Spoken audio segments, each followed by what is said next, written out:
Assalamualaikum warahmatullahi wabarakatuh. Bismillahirrahmanirrahim. Alhamdulillahirabbil alamin wassalatu wassalamu ala sayyidina Muhammadin la haula wala quwata illa billahil aliyil azim. Amma ba'du. Alhamdulillahirabbil alamin. Pemirsa Siswa Yudianto Channel, penikmat YouTube-nya Siswa Yudianto. Pertama, tiada ucapan yang lebih indah kecuali ungkapan rasa syukur kita kepada Allah Subhanahu wa taala dengan mengucapkan alhamdulillahirabbil alamin. Dengan segala kerendahan hati kita mengucapkan rasa syukur kepada Allah. Semoga dengan limpahan rahmat, nikmat dari Allah Subhanahu wa taala, saya khususnya Siswa Yudianto Channel dapat berkarya kepada pemirsa semuanya, terus melakukan sharing untuk berbagi informasi yang sudah didapatkan. Kemudian yang kedua, sholawat serta salam tetap terlimpahkan kepada junjungan Nabi Agung Muhammad SAW, Nabi yang menjadi inspirator bagi saya khususnya dan pada umumnya bagi seluruh umat Islam sedunia. Semoga saya dan kita semua mendapatkan syafaat dari beliau mulai saat ini sampai ila yaumil qiyamah. Pemirsa Siswa Yudianto Channel, untuk kali ini saya mencoba untuk mengelaborasi, menerangkan apa yang saya dapatkan dari Forum Ekonomi Dunia, yaitu tentang skill yang dibutuhkan pada era industri 4.0, era digital, sekitar tahun 2020-2025. Ini sudah dilakukan survei kepada pelaku industri, kepada perusahaan-perusahaan. Ini saya mencoba menjelaskan, mengelaborasi. Saya di sini tidak mengurangi rasa hormat. Sekali lagi, Siswa Yudianto mohon maaf sebesar-besarnya apabila dalam menjelaskan nanti ada ketidakjelasan atau ada kesalahan, karena saya hanya manusia biasa. Di sini niat saya hanya sharing, berbagi ilmu pengetahuan. Semoga ilmu yang saya dapatkan bisa menular kepada Anda semua. Oke, saya lanjutkan untuk pembahasan. Yang pertama adalah tentang kompleks problem solving. Menurut laporan World Economic Forum, Forum Ekonomi Dunia yang sudah saya ceritakan tadi, yang sudah saya jelaskan di awal tadi, yang pertama adalah kompleks problem solving. Ini dibutuhkan 36% pekerjaan di seluruh dunia industri ini membutuhkan kemampuan sebagai keterampilan utama. Kompleks problem solving merupakan keterampilan pemecahan masalah yang kompleks atau sebuah kemampuan yang dikembangkan untuk memecahkan masalah baru. Masalah yang tidak terdefinisikan dengan jelas di dunia kerja. Karena dunia kerja itu kompleks. Masalah selalu ada, tidak terprogram. Makanya di sini ada masalahnya tidak terdefinisikan. Dibangun di atas praktek-praktek berpikir kritis yang solid. Jadi kompleks problem solving ini harus mempunyai pemikiran yang kritis yang solid.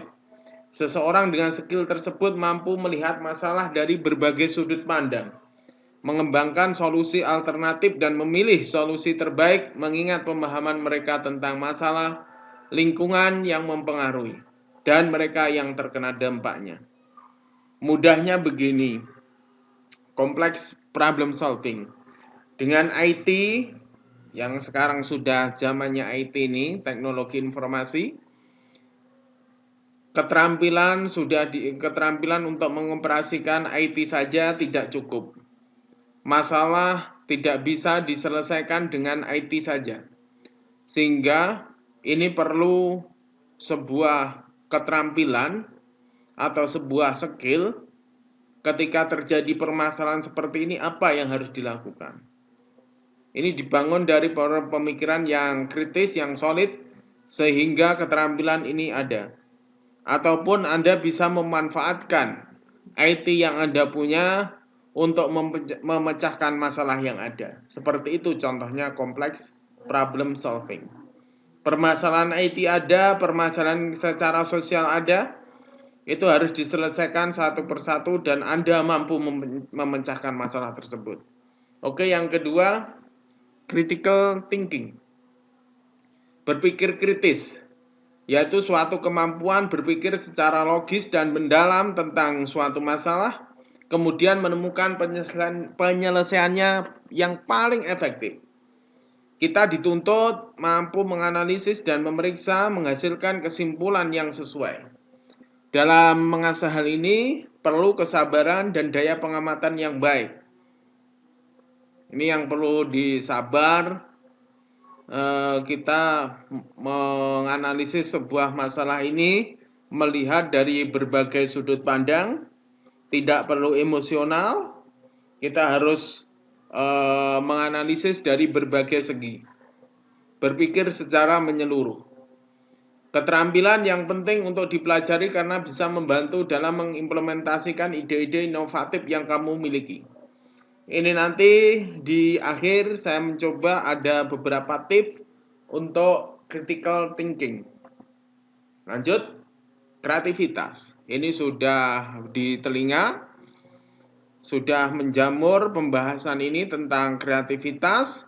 Ini tidak bisa dipungkiri, kita semua harus memiliki kreativitas. Teknologi mesin kita akui bisa membantu menyelesaikan pekerjaan lebih cepat. Tetapi mereka tidak memberikan sentuhan kreativitas di dalamnya. Kreativitas itu tetap dimiliki oleh manusia.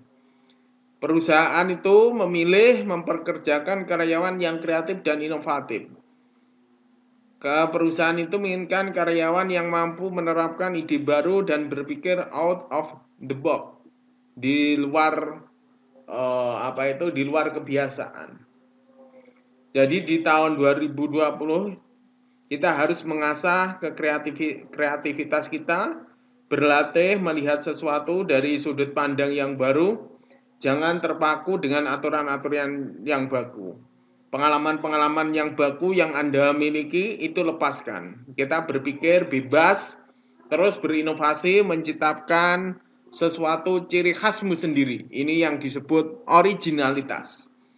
Itu nanti juga ada di belakang tentang originalitas. Saya lanjutkan. Keterampilan skill selanjutnya adalah people management. Manajemen SDM. Ini tidak bisa digantikan oleh mesin, manusia itu. Bagaimana menggantikannya? Belum ada teknologi yang mampu menggantikan manusia. Industri teknologi pun masih membutuhkan manusia. Sehingga skill manajemen manusia banyak diminati oleh manajer di berbagai industri, khususnya media dan energi. Laporan dari WEF, World Economic Forum tadi, manajemen sumber daya manusia, manajemen manusia itu meliputi kemampuan memotivasi orang, mengembangkan bakat. Jadi manusia itu harus mampu memotivasi orang lain. Manusia juga mampu mengembangkan bakat mereka. Ini perlu pelatihan dan pengembangan. Jadi bakat mereka terasah sehingga bisa mengembang. Keterampilan karyawan, kemudian memilih orang yang terbaik dalam suatu pekerjaan. Ini perlu pertimbangan-pertimbangan. Oke, saya lanjutkan. People management tetap dibutuhkan. Selanjutnya adalah coordinating with order. Kemampuan berkoordinasi dengan orang lain kelihatannya memang sederhana, bahkan gampang karena kita selalu berhubungan dengan orang lain. Di masa sekarang kemampuan sosial ini kian dibutuhkan. Karena pada akhirnya kita selalu membutuhkan orang lain, kita tidak bisa menyelesaikan segala sesuatunya sendiri. Jadi kita perlu meningkatkan kemampuan berkoordinasi dengan orang lain. Skill ini meliputi kemampuan berkolaborasi, jadi bekerja dengan orang lain. Ingat, di perusahaan Anda juga akan bekerja dengan orang lain secara bersama-sama untuk menggapai sebuah tujuan yang sama. Menyesuaikan diri dengan orang lain serta peka terhadap kebutuhan orang lain. Ini yang dibutuhkan. Kita mampu berkoordinasi dengan orang lain, berkolaborasi, menyesuaikan diri, serta peka terhadap kebutuhan orang lain. Saya lanjutkan. Emotional intelligence.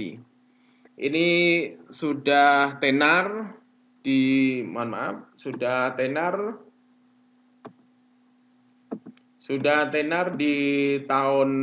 tahun sebelumnya.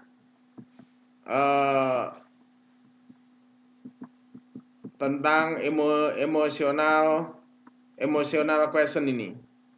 Emotional question ini insya Allah di tahun 2000-an saya jadi mahasiswa S1. Saya membaca pemikiran Dana Zohar dan Ian Marshall. Kalau tidak salah seperti itu. Ian Marshall. Teknologi memang bisa melakukan banyak hal, tapi membaca emosi perasaan manusia itu tetap manusia yang bisa melakukan. Salah satu yang saya ingat adalah tentang simpati dan empati. Itu penting. Kita melakukan ketika terjadi semisal karyawan itu malas-malasan, tidak semangat atau ogah-ogahan. Ini biasanya dijustifikasi ini karyawan malas.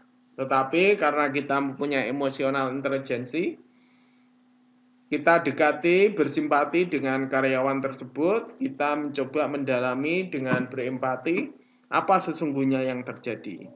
Jangan-jangan semisal karyawan tersebut karena orang tuanya sakit, sehingga dia tidak semangat bekerja. Oke, seperti itu kita memahami emotional intelligence, manusia juga harus tetap mempunyai ini. Nah, lanjutkan. Judgment and decision making. Ini tidak hanya penting di lingkungan pekerjaan, tetapi di kehidupan pribadi. Menilai dan membuat keputusan hal yang tidak mudah. Menilai seseorang, membuat keputusan itu tidak mudah. Contohlah secara pribadi, memilih suami atau istri, menilai seseorang ini cocok menjadi suami atau istri itu pun tidak mudah. Perlu banyak pertimbangan, kan seperti itu. Karena selain dituntut untuk mengambil keputusan yang menguntungkan, kita harus mengambil keputusan yang tepat. Ini apalagi di perusahaan yang besar. Keputusannya harus tepat tetapi menguntungkan. Untuk menguasai skill ini kita membutuhkan semua keterampilan seperti berpikir kritis, sabar, kekuatan pengamatan yang baik, dan paling penting berani untuk mengambil risiko. Dan ingat, manajemen yang baru, risiko itu harus dihadapi, tidak boleh dihindari. Harus punya keterampilan menghadapi sebuah risiko. Risiko sebuah ancaman itu kadang nanti menjadi sebuah tantangan atau menjadi sebuah peluang untuk kita menjadi lebih berkembang. Semisal seperti itu di analisis SWOT-nya. Oke, saya lanjutkan. Keterampilan berikutnya adalah service orientation. Orientasi pada layanan. Membantu orang lain, berapa banyak membantu timmu, rekan kerjamu. Kalau sekarang semisal di zaman yang serba digital ini, semua orang dinina-bubukkan dengan servis pelayanan. Semisal kita pengen sebuah makanan dari sebuah restoran ternama, kita tinggal klik saja pakai Grab atau pakai Gojek, itu makanan sudah sampai di depan kita. Kita tinggal bayar uang. Ini service orientation.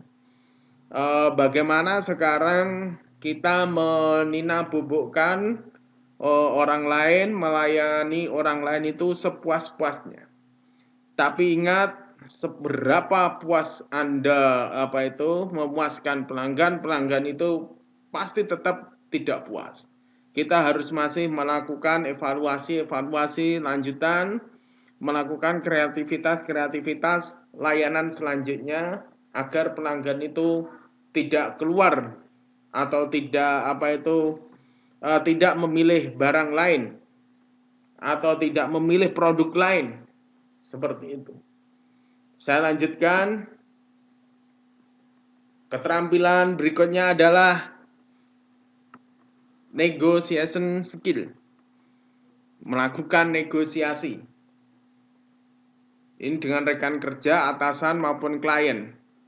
Mencapai sebuah kesepakatan yang diinginkan tanpa argumen, perselisihan, kunci dari keterampilan negosiasi. Banyak orang yang gagal melakukan kesepakatan karena mereka kurang dalam keterampilan negosiasi.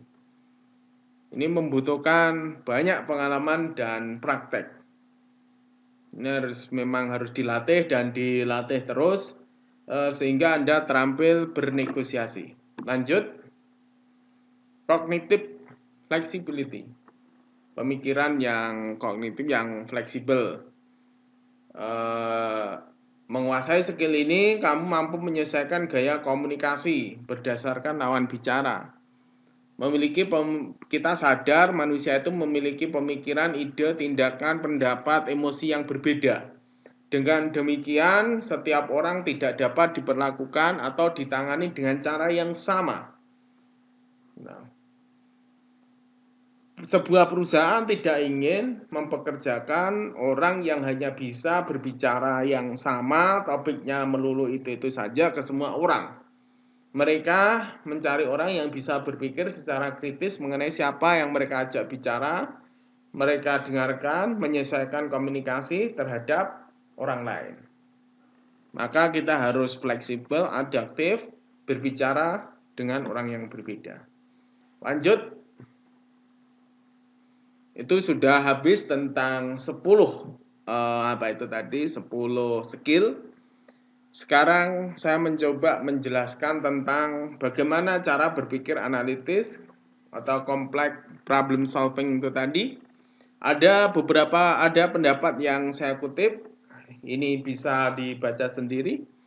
Mengolah kreativitas, mengembangkan modal dasar, memikirkan kehidupan dan kerja, kita menganalisis karakteristik masalah, mengidentifikasi masalah, menganalisis penyebab masalah, mencari pemecahan, mengambil keputusan.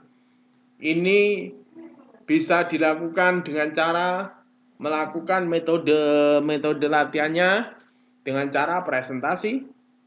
Seperti ini presentasi bisa bila nanti ada masukan-masukan kita terima. Saya mempresentasikan, ada komentar, saya terima. Itu perbaikan bagi diri saya. Kemudian diskusi dengan teman sejawat mungkin. Biasanya kita mengungkapkan aja lah diskusi, kita ngomong apa adanya sebisa mungkin. Kita latih, awalnya jelek, tidak masalah. Yang penting kita mau latihan. Kalau Anda mau berpikir analitis. Kemudian studi kasus. Semisal oleh motivator diberikan sebuah paparan kasus yang terjadi, kemudian silahkan per orang itu mengungkapkan bagaimana jalan keluarnya. Kemudian yang terakhir adalah evaluasi. Itulah keterampilan kita bisa berpikir analitis. Selanjutnya adalah ini ada perbedaan pendapat atau saya ini garing solusi. Ada 10 kreativitas tadi. yang berbeda pendapat, keterampilan-keterampilan yang dimiliki tetapi juga hampir sama, plus ada solusi. Kemudian kita membutuhkan 10 kreativitas yang sudah saya jelaskan di awal tadi. Saya ini hanya mengambil satu contoh adalah active learning and learning strategies, yaitu pembelajaran yang aktif dan strategi pembelajaran. Ini adalah bagian dari pendidik. Bagaimana sekarang itu pembelajaran kita mengusahakan pembelajaran yang aktif, strategi pembelajarannya pun juga bagus sehingga mampu merangsang peserta didik untuk melakukan sebuah kreativitas, problem solving, seperti yang sudah saya ungkapkan, emosional. Pendidikan bisa diarahkan ke situ, kebutuhan-kebutuhan yang dibutuhkan, soft skill yang dibutuhkan ketika sudah terjun di dunia pekerjaan. Ini harus dipikirkan juga, entah itu hidden curriculum atau apa. Yang penting guru atau institusi harus memikirkan ini. Lanjut. Summary atau kesimpulan. Dalam revolusi industri keempat ini, saya juga mengambil sebuah 4C. Sebenarnya ya 10 itu tetap, tapi yang paling tidak Anda pikirkan adalah C pertama, critical thinking, berarti C pertama pemikiran kritis. Communication, kita mampu berkomunikasi dengan orang lain. Kolaborasi, kita bekerja sama dengan orang lain. Kemudian creativity. Nah, ini 4 poin utama ini sudah menjadi arus utama, menjadi arus pembicaraan kita. Kita harus mau melatih dan melatih terus sehingga keterampilan ini kita miliki. Demikianlah pemaparan dari saya tentang skill yang dibutuhkan di industri 4.0 ini. Sekali lagi, bila ada kesalahan, tutur kata, penjelasan dari saya, elaborasi dari saya, ini adalah sekedar sharing saya tetap memohon kritik-kritikan agar saya bisa berpikir lebih analitis lagi. Seperti itu yang saya sampaikan, semoga ada manfaatnya. Semoga bisa memotivasi kita semua untuk untuk mengkreativitaskan diri, untuk menginovasi diri sehingga kita mampu beradaptasi dengan industri 4.0. Ihdinas siratal mustaqim, wallahul muwaffiq ila aqwamit thoriq. Wassalamualaikum warahmatullahi wabarakatuh.